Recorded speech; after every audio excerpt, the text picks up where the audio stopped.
ان سے کہو کیا تم اللہ کو اپنی دینداری جتاتے ہو؟ اور اللہ تو آسمانوں اور زمین کی سب چیزوں سے واقف ہے، اور اللہ ہر چیز کو خوب جانتا ہے۔ یہ لوگ تم پر احسان رکھتے ہیں کہ مسلمان ہو گئے۔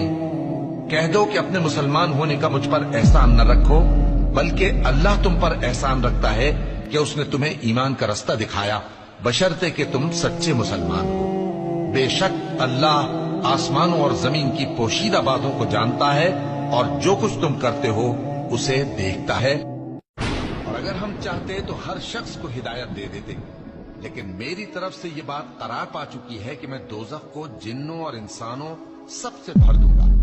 سو اب آگ کے مزے چکھو، اس لیے کہ تم نے اس دن کے آنے کو بھلا رکھا تھا۔ آج ہم نے بھی تمہیں بھلا دیا ہے، اور جو کام تم کرتے تھے ان کی سزا میں ہمیشہ کے عذاب کے مزے چکھتے رہو۔